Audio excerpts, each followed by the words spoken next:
Salam Bapak Ibu Saudara semua. Salam. Bersuka cita. Minggu ini, minggu Advent yang ketiga disebut dengan Minggu Bersuka Cita. Karena Natal sudah semakin dekat, diperlukan sukacita sebab Natal itu adalah satu sukacita terbesar, hadiah terbesar diberikan bagi manusia. Sehingga disebut minggu ini Minggu Bersuka Cita yang ketiga. Dan biasa di gereja-gereja besar dipasang lilin dengan warna merah muda atau pink, tanda bersuka cita. Setelah memasang 2 minggu sebelumnya lilin berwarna ungu. Saudara, baik, kita akan menikmati firman Tuhan dari kitab Zefanya, kitab nabi-nabi kecil, nabi kecil, Zefanya pasal 3 ayat 14 sampai ayat 20. Kita akan baca bergantian. Zefanya pasal 3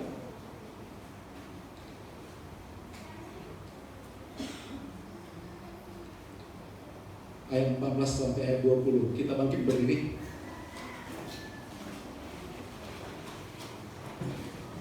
Saya mulai dari ayat yang ke-14. Bersorak, soraklah hai Israel, bersukacitalah dan beriarialah dengan segenap hati, hai putri Yerusalem. Tuhan telah menitipkan hukumannya di atas atasmu, telah menegaskan nasibmu. Raja Israel, yakni Tuhan, ada di hadapanmu. Engkau tidak akan takut kepada mata lagi. Pada hari itu akan dikatakan kepada Yerusalem, janganlah takut. Hai Sion, janganlah tanganmu menjadi lemah lesu. Tuhan Allahmu ada di antaramu, sebagai pahlawan yang memiliki kemenangan. Ia bergerak karena engkau dengan sukacita. Ia membaharui engkau dengan kasih-Nya. Ia bersorak-sorak karena engkau dengan sorak-sorak. Seperti pada hari pertemuan raya, aku akan mengangkat malapetaka daripadamu, sehingga oleh karenanya engkau tidak lagi menanggung celah. Sesungguhnya pada waktu itu aku akan menindak terhadap segala penindasanmu, tetapi aku akan menyelamatkan yang bijak, mengumpulkan yang berpenjara, dan akan membuat mereka yang karena malu menjadi pujian dan kemenangan di seluruh bumi. Pada waktu itu aku akan membawa kamu pulang, yakni pada waktu aku mengumpulkan kamu, sebab aku mau membuat kamu menjadi kenamaan dan kepujian di antara segala bangsa di bumi dengan memulihkan keadaanmu di depan mata mereka, firman Tuhan. Amin. Silakan duduk, saudara. Kitab Zefanya, kitab nabi kecil dan hanya 3 pasal. Walaupun demikian, sangat singkat tulisan daripada nabi ini, tetapi sangat besar pengaruhnya. Kitab Zefanya menceritakan, saudara, kemurkaan Tuhan. Dia menceritakan bagaimana bangsa Israel itu diproses oleh Tuhan karena kejahatannya. Kalau kita lihat di pasal pertama, ada judul dikatakan penghukuman pada hari Tuhan. Mereka mendapat penghukuman karena mereka meninggalkan Tuhan, dan mereka dibuang selama 70 tahun. Kitab Zefanya terdiri, atau kata Zefanya, nama nabi Zefanya ini berasal dari 2 suku kata, Zefan dan Ya. Zefan artinya tersembunyi atau bersembunyi, Ya yaitu Yahweh. Jadi Allah bersembunyi. Benar, saudara, bahwa Allah bersembunyi, tidak mau berbicara selama 70 tahun, di mana bangsa Israel harus diproses, dibuang di Babel selama 70 tahun. Mereka sangat ditindas, musuh-musuh menyerang. Itu sekilas digambarkan dalam kitab Zefanya. Kalau pasal 1 dikatakan penghukuman pada hari Tuhan. Pasal 2 seruan untuk bertobat, supaya mereka meninggalkan semua kesalahan mereka. Pasal 3 judulnya dikatakan hukuman atas Yerusalem. Tetapi setelah memang mereka dihukum, Tuhan tidak selamanya marah, murka, karena mereka adalah umat pilihan. Tuhan mau mengampuni dosa mereka, sehingga dikatakan bersukacita. Hari Natal adalah hari pengampunan dosa. Itu sebabnya setiap hari Natal semua gereja, semua sekte, ya hampir semua denominasi itu ada perjamuan kudus. Karena lahir si penebus dosa. Dia lahir untuk dikorbankan.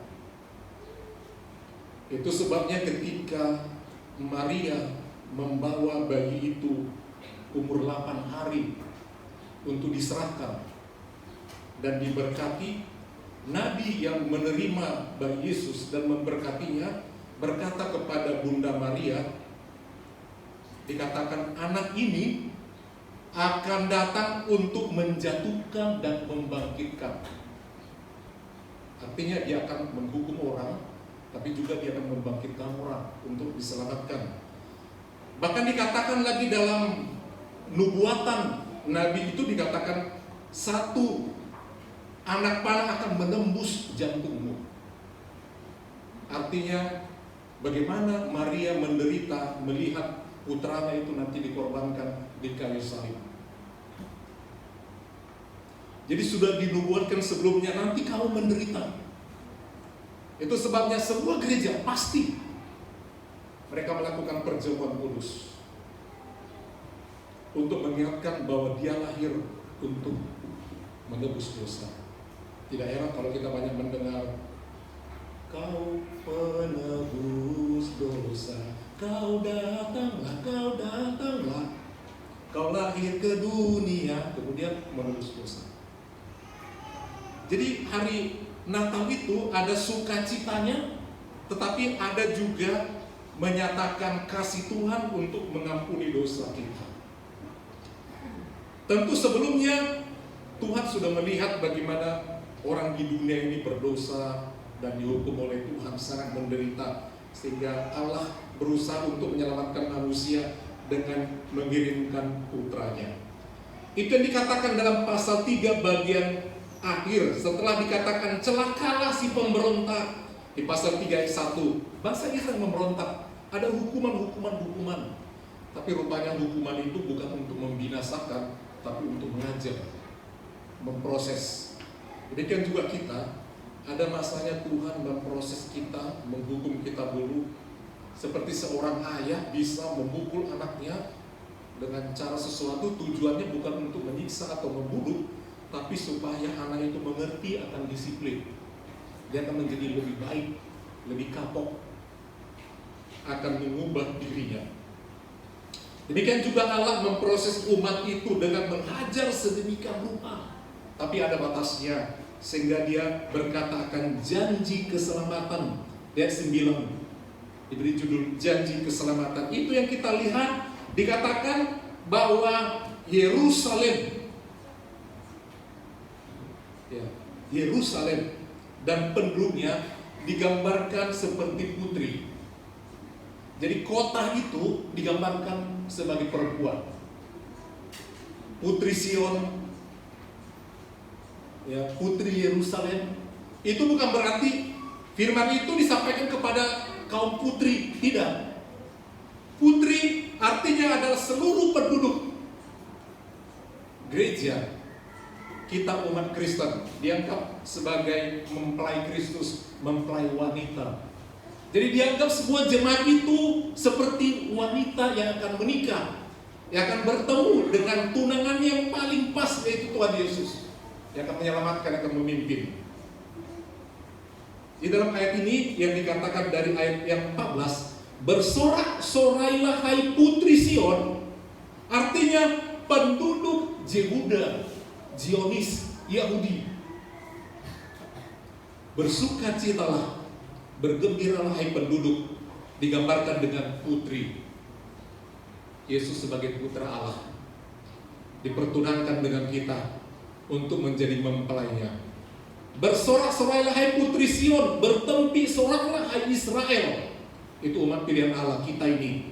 Bersukacitalah dan beria-rialah dengan senang hati hai putri Yerusalem. Kenapa dikatakan bersukacita? Tentu ada alasannya. Padahal belum bersukacita, mereka masih dihukum oleh Allah, lagi diproses. Tapi mereka mau ingatkan, tidak selamanya Tuhan itu marah. Ketahuilah, sebentar lagi Dia akan membebaskan kita semua. Kata Nabi Jefanya, bersukacitalah. Saudara, alasan bersukacita ada macam-macam, bisa berbeda-beda.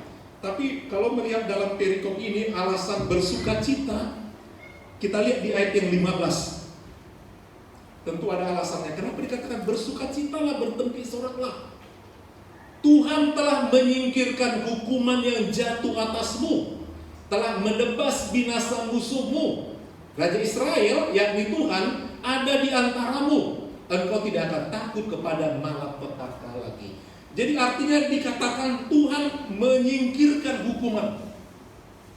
Gak selamanya jadi hukum bangsa Israel itu. Tuhan akan singkirkan hukuman itu. Hukuman itu karena dosa. Berarti bersukacita karena Tuhan mau mengampuni dosa mereka, sehingga mereka harus bersukacita. Kelahiran Yesus kita harus sambut dengan sukacita, karena Dia datang mengampuni dosa kita, menebus dosa kita. Itu sebabnya dari bayi Yesus itu lahir, semua harus sujud menyembah dari semua kalangan. Kalangan orang biasa sederhana, yaitu para gembala, kalangan elit, orang kaya berpangkat, orang majusi, orang-orang mulia, digambarkan dengan malaikat yang berlaksa-laksa. Semua datang memuji, menyembah Dia. Karena apa? Dia datang untuk mengampuni dosa kita.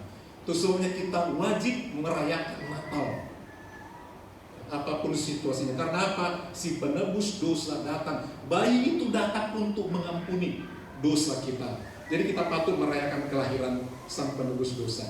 Yang kedua adalah Tuhan Allah, ya, itu pahlawan. Tuhan Yesus itu menjadi pahlawan. Saudara tahu artinya pahlawan?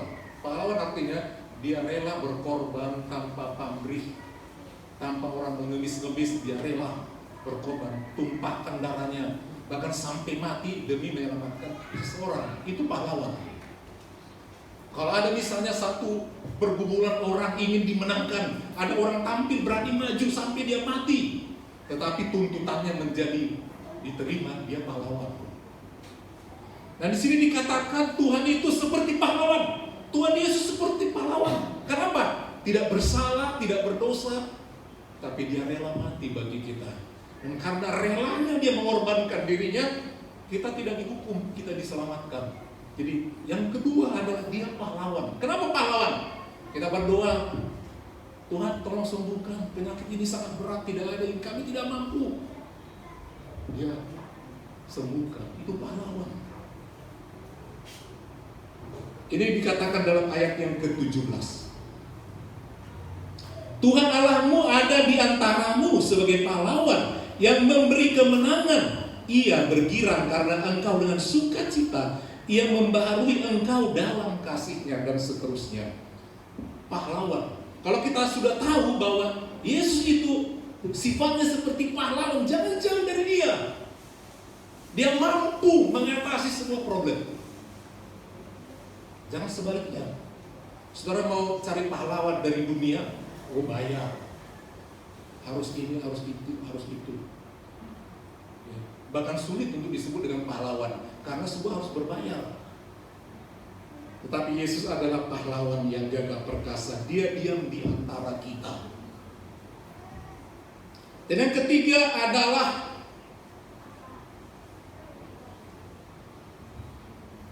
Dia akan mengganti kehinaan. Artinya Dia akan memulihkan, memberkati kita. Ganti kehinaan dengan pujian. Ayat 18 sampai ayat 20. Artinya Allah bisa membalikan kita. Tadinya kita dihina karena ini itu, menjadi yang dipuji orang. Allah bisa ubah miskin jadi kaya. Ya. Tidak terhormat menjadi terhormat. Kayaknya anak kita nggak diperhitungkan, tapi nanti akan diperhitungkan kalau kita mau datang sama Tuhan. Ayat 18 dikatakan demikian, seperti pada hari pertemuan raya, aku akan mengangkat malapetaka daripadamu, sehingga oleh karenanya engkau tidak lagi menanggung celah. Sesungguhnya pada waktu itu aku akan bertindak terhadap segala penindasmu, tetapi aku akan menyelamatkan yang pincang, mengumpulkan yang terpencar, dan akan membuat mereka mendapat malu, menjadi kepujian dan kenamaan. Artinya ada pembaharuan, kemajuan, peningkatan. Kalau kita datang sama Tuhan, ada lebih diberkati orang yang datang sama Tuhan. Amin Bapak Ibu. Lebih diberkati. Perhatikan kalau kita lihat dari mulai anak-anak yang dari kecil rajin sekolah minggu, beda look dengan anak yang bolong-bolong jarak sekolah minggu. Di pemuda juga begitu. Coba lihat, mereka rajin beribadah di pemuda dan teratur tahun demi tahun. Jadinya lihat, dengan yang sama sekali macam-macam. Karena di situ Tuhan memperhitungkan. Demikian juga orang tua, perhatikan. Keluarga yang suami istri semua rajin beribadah, perhatikan, lebih diberkati Tuhan daripada yang kadang hanya ibunya aja datang bertahun, atau sebaliknya. Semua berbeda. Keluarga itu bahagianya, problemnya. Bukan berarti kita yang rajin gak ada masalah, gak ada problem. Ada. Tapi kalau dibandingkan, itu jauh beda. Jadi kita yang memilih itu. Kita mau orang yang menjadi kepujian nantinya, yang kuat mengatasi masalah, atau kita terus di tahun ke tahun begitu aja, maka malah makin merosot. Jadi ada 3 hal yang membuat kita patut bersukacita. Tuhan mengampuni dosa kita. Dosa saudara diampuni? Perlu. Dosa kita diampuni oleh darahnya. Yang kedua, Tuhan itu pahlawan kita. Jangan takut minta kepada pahlawan itu. Dia akan dengan tulus menolong kita, membela kita dengan ikhlas. Dengan ketiga adalah dia akan mengangkat kita menjadi kepujian, menjadi orang yang kenamaan. Itu sebabnya bersukacita. Saudara bersukacita?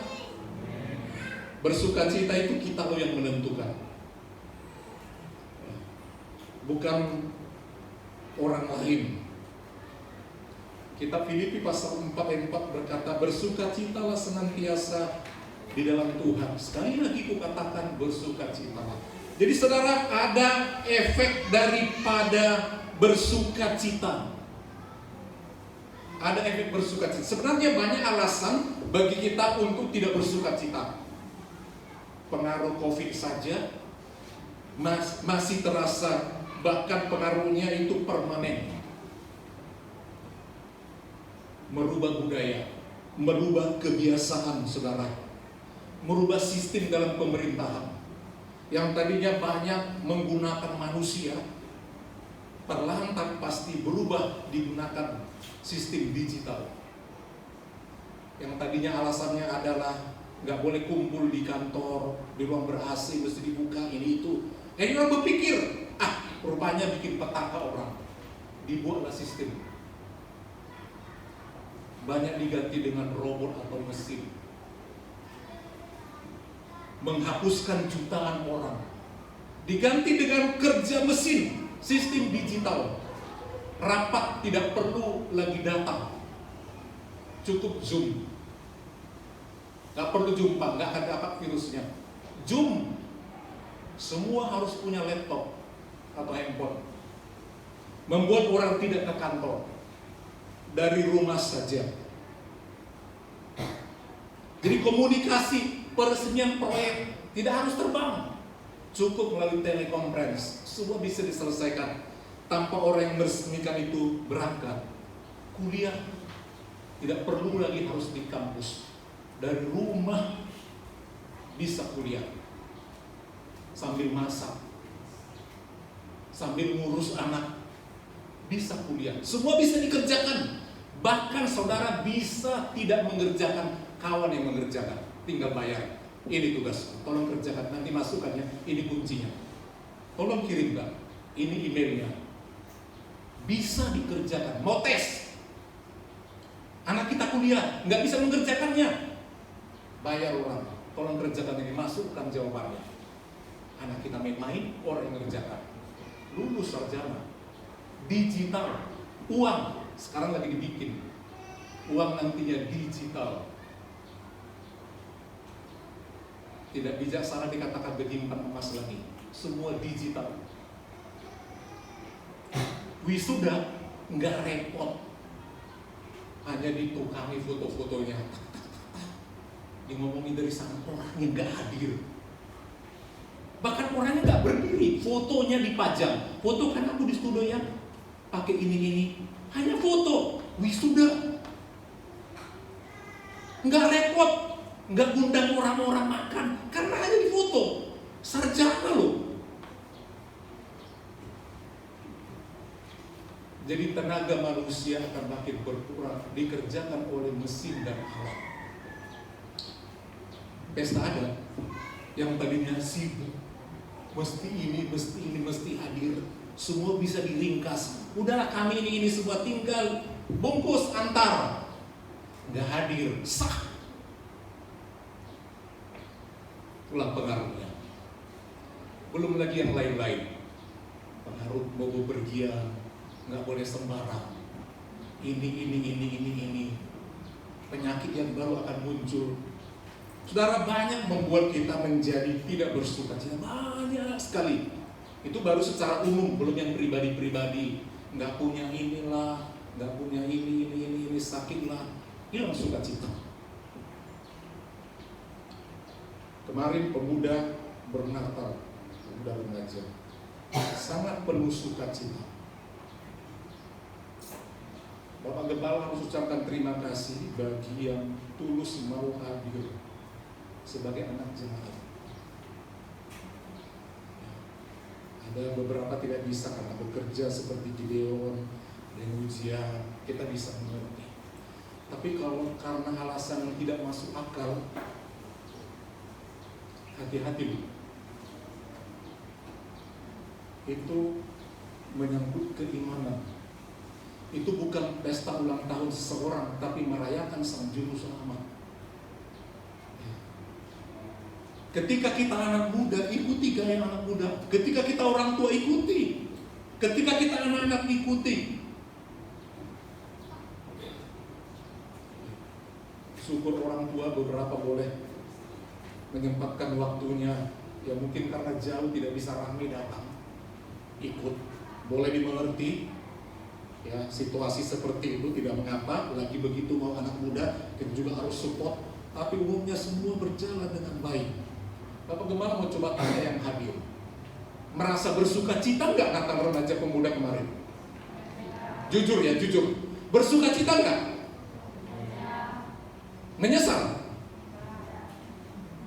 Sekarang pribadi ke pribadi yang ditanya. Untuk cinta, ada sini cinta? Hadir cinta? Ada hadir hari ini? Cinta? Om mau bertanya. Bersyukur nggak hadir dalam Natal di sana? Kok ketawa? Bersuka cita nggak? Bersuka cita? Ya bersuka cita. Ini kan Natal yang diceritakan, bukan hilangnya. Ya Natalnya bersuka cita, semua senang. Diberkati waktu puji-pujian, diberkati waktu drama singkat itu, diberkati waktu firman Tuhan, berkati, amin. Diberkati waktu makan-makan, Bapak Gembala sampai nambah, karena lapar lagi pas mau pulangnya itu, cari lagi makan. Lasroha kenyang makannya, karena Bapak Gembala juga lihat siapa yang makan. Wah, kami bersaing. Benar-benar.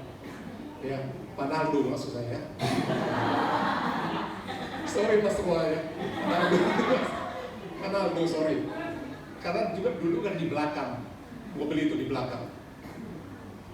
Nah, Panaldo udah mau keluar semua. Mau keluar. Ya seperti itulah. Tapi semua bersuka cita. Amin. Bersuka cita. Nah, firman Tuhan katakan bersukacitalah. Seperti itu. Kalau soal yang hilang itu semua ada waktunya.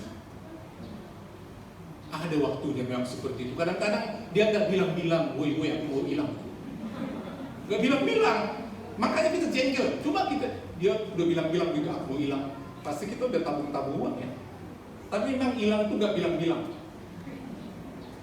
Sibuk semua pemuda mencari. Serak sana, serak sini. Apa yang memang hari ini? Semua udah di bus lagi masih di mana lokasinya sekarang ya? Oh di rumah. Sibuk cek ke rumah. Ada nggak di sana dibawa? Sila di tas, nggak ada. Udah mau dekat sini, udah jauh tinggalkan rupanya. Udah ke pulau-pulau. Kan bisa dicek itu udah di mana yang hilang itu. Rupanya di seberang pulau sudah. Mungkin tukang bersih-bersih yang terbawa mereka. Mungkin seperti itu. Tapi begitu pun jangan menjadi hilang sukacita. Amin. Itu hanya benda. Ya. Sukacita itu mahal. Jangan mau hilang karena itu. Itu pekerjaan iblis. Tetap bersukacita. Ya. Jangan kehilangan sukacita. Sebab sukacita itu sangat mahal. Dan kalau hilang sukacita, efeknya sakit. Percaya nggak efeknya bisa sakit kalau kita kehilangan sukacita? Nggak ada lagi semangat hidup ini. Itu adalah penyakit. Amsal 17 ayat 22. Ini obat yang free. Amsal 17 ayat 22. Sini katakan hati yang gembira adalah ya, benar. Hati yang gembira adalah obat yang manjur. Paling paten. Hati yang gembira adalah obat yang manjur. Tetapi semangat yang patah mengeringkan bangkit cinta. Kemarin di marah-marah mama ya?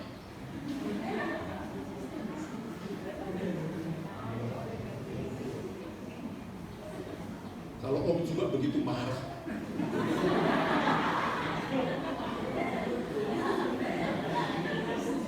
Ya. Jadi bukan seperti kesaksian tadi, Jody demam karena Natal. Sejak kapan Natal bikin orang demam? Baru kali ini jumpa. Bukan ya. Kan dari kemarin memang sudah ada demam. Karena dia punya semangat Natal, biar demam dia datang. Tapi ketahuilah Tuhan memperhitungkan. Jody pasti sembuh. Amin. Ya, dia bayar harga buat itu. Jody pasti sembuh. Tidak usah takut. Itulah kebaikan Tuhan. Ada waktunya kita mengalami ketakutan, tetapi ketahuilah itulah iman. Kalau Tuhan bisa menyembuhkan Jody kemarin yang membuat semua tegang, kita ketakutan, masa kan demam gak bisa hilang? Mana lebih ngeri? Yang dulu sama yang demam? Yang dulu kan? Dulu aja lewat. Itu harus kita ingat. Jadi jangan menyesal dengan situasi itu. Jody mau ditanya dulu, tapi nggak bisa ditanya sekarang ya. Yang nggak datang ya. Dia harus bersuka cita. Dia telah membayar sesuatu bagi Tuhan, hadir walau dia demam. Jadi kalau yang nggak hadir, sehat, main-main, ya kita berdoa jangan demam. Kan begitu.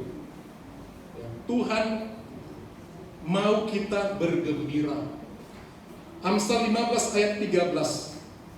Amsal 15 ayat 13. Hati yang gembira membuat muka. Apa sih dampaknya? Amsal sampai bilang pentingnya berseri-seri muka ini. Kalau saudara berdagang, jualan, berdagang, lihat itu, orang yang jaga itu mesti di training, jaga jualan. Kalau itu jualan yang mahal di pusat perbelanjaan yang bagus, itu di training itu penjual itu bagaimana menghadapi pelanggan.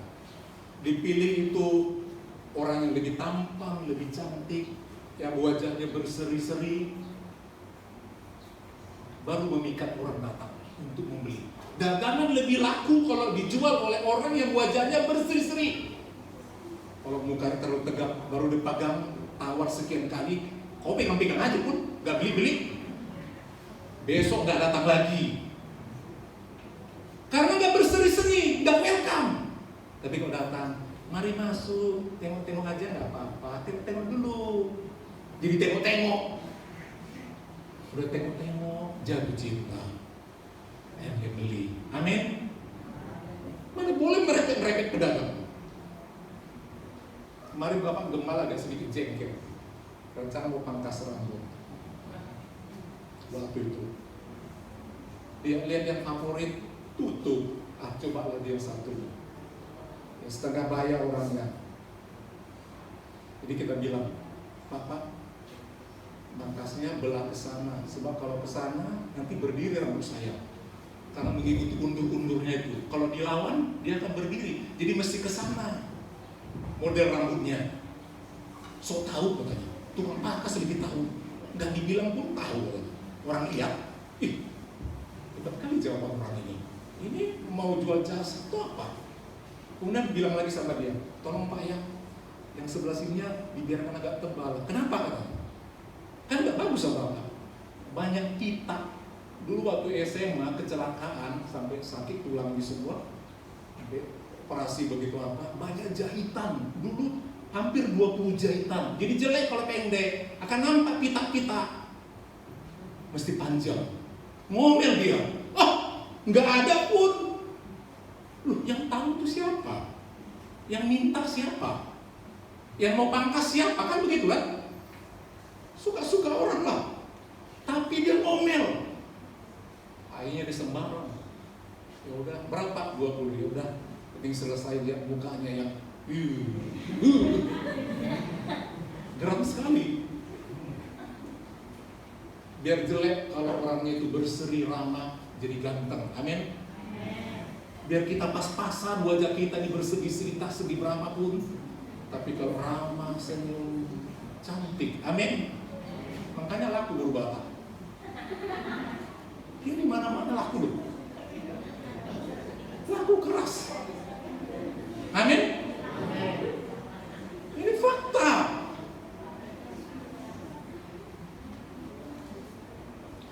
Jadi kita memang seperti tadi ini, hati yang gembira adalah obat yang manjur, dan hati yang gembira itu membuat wajah berseri. Kenapa penulis Amsal katakan demikian?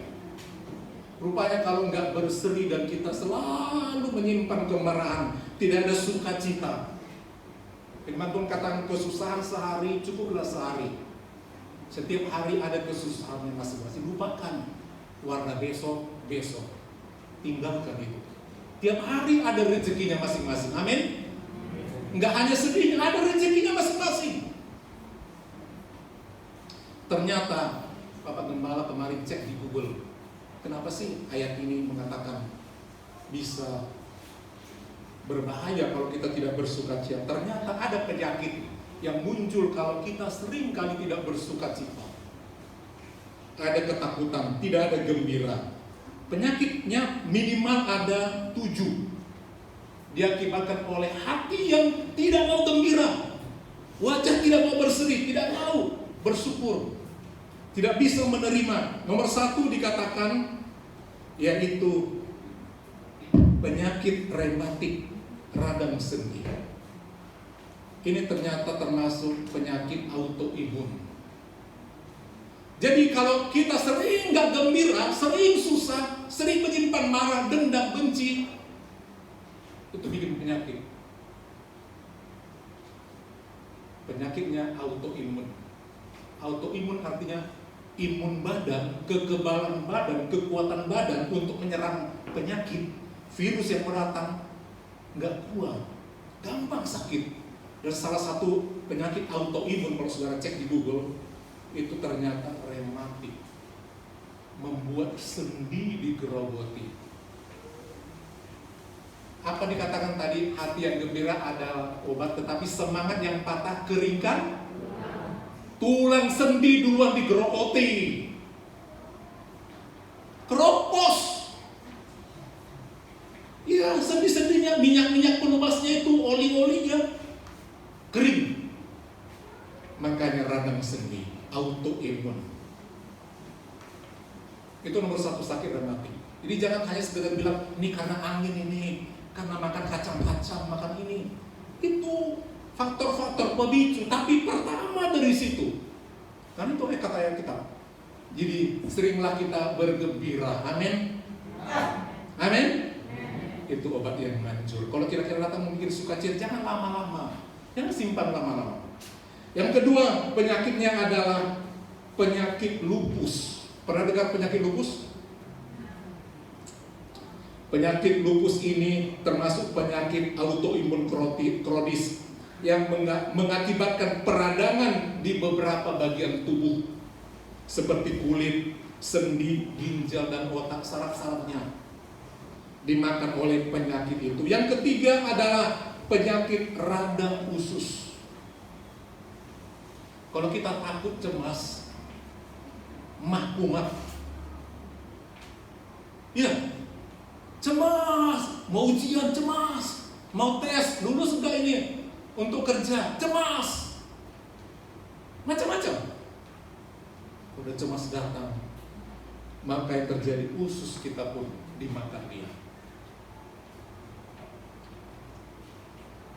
Dan lain lagi, termasuk jenis tiroid.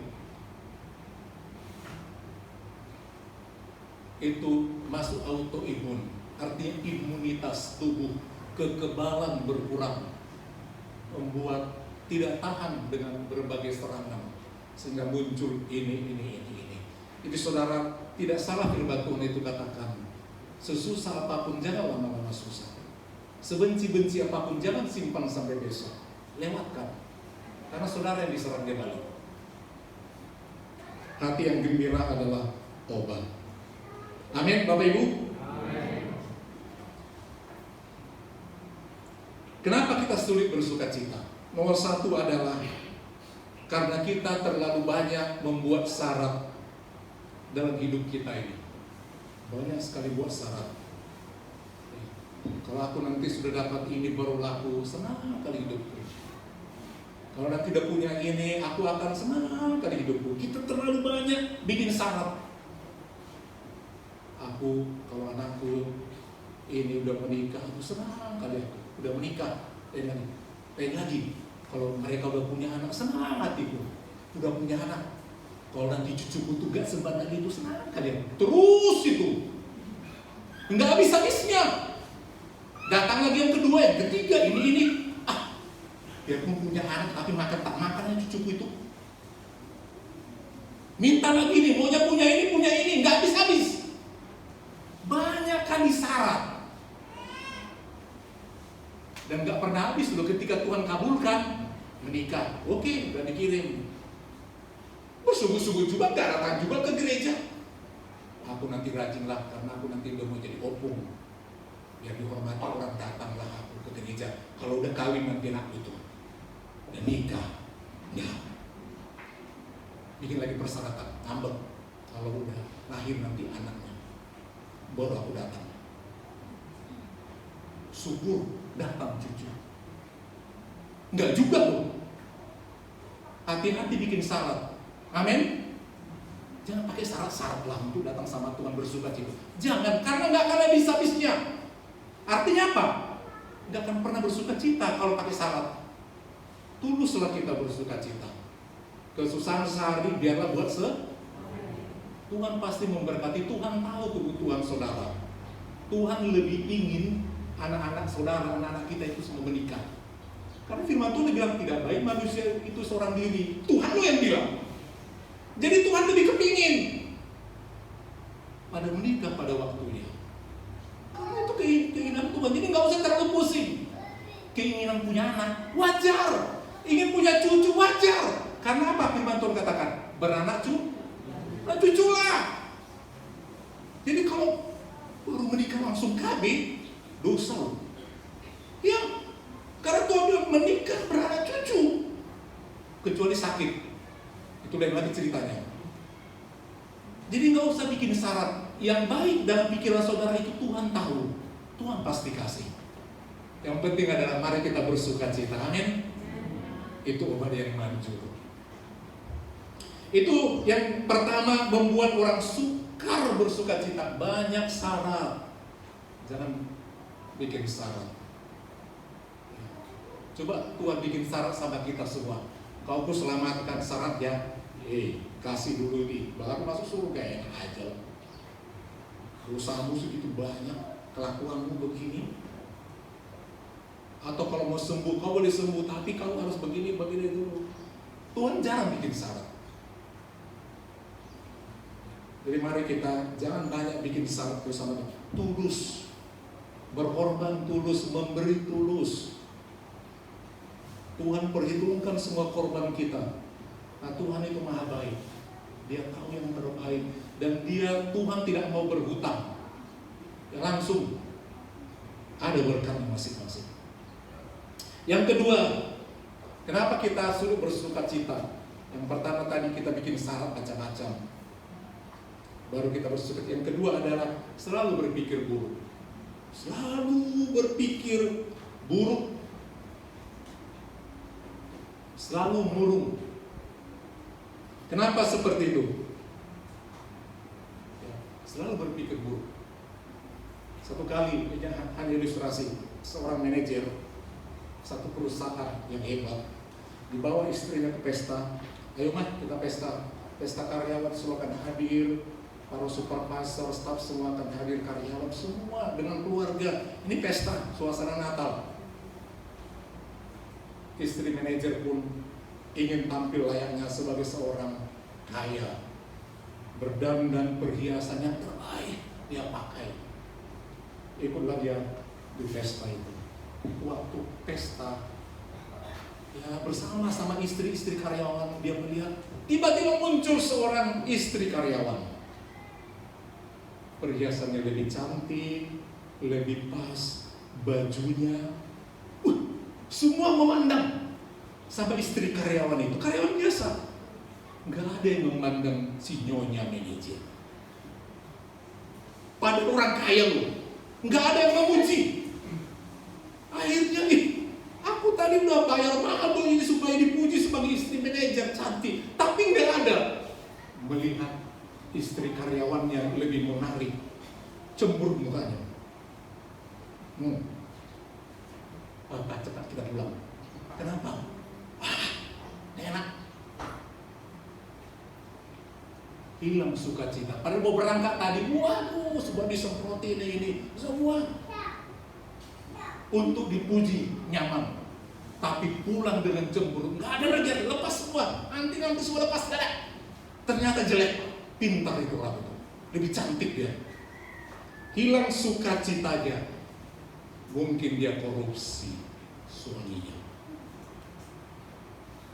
Ada main itu Pak. Berpikir buruk. Dia kehilangan sukacita karena dia berpikir buruk. Kalau teman kita terlihat lebih keren, jangan ngejek. Jelek kali pun kau pakai itu, pada sebenarnya di hati kita itu tidak iri. Yang suka seperti itu, puji apa adanya, amin. Seringlah seperti itu. Sebenarnya dia iri. Macam ganteng kok hari ini, memang ganteng. Itu kalimat-kalimat begitu tidak membangun, saudara. Kepercayaan diri orang perlu kita jaga. Tampil pede untuk orang perlu kita jaga. Jemaat-jemaat kadang-kadang ada dari ekonomi manapun kita harus hargai. Amin. baru semua nyaman di gereja. Jangan lihat kelas ekonomi atau apapun, profesi, jangan. Kita semua anak Tuhan, sama-sama makan nasi, amin. Sama-sama makan nasi, kan hebat. Dan yang terakhir adalah kenapa orang tidak bisa bersuka cita. Ini yang paling parah. Tak tahu mengucap syukur, tahu mengucap syukur. Semua dikeluhkan, semua nggak bisa semua diomelin. Enggak ini, enggak. Apa nanti makanan ini? Enggak cocok. Apa nanti seragam kita? Enggak cocok. Berapa nanti uangnya? Enggak. Semua enggak. Ini memang suka berontak. Mari kita bersyukur, amin. Natal sudah dekat, harus bersuka cita. Sebab Natal itu memang sukacita, kata pujian tadi ya. Natal adalah apa itu? Kisah kasih yang terindah. Kasih Bapa kepada kita, dikaruniakan anaknya yang tunggal, supaya setiap orang yang percaya kepadanya tidak binasa, melainkan beroleh hidup yang kekal. Percaya akan kelahirannya dari Roh Kudus, percaya akan kematiannya, percaya akan kebangkitannya, percaya akan kenaikannya dan kedatangannya. Saudara percaya itu, saudara diselamatkan. Ada sukacita menyambut Natal tanggal 18? Bagi yang gak bisa karena emergency, ya bisa dimaafkan.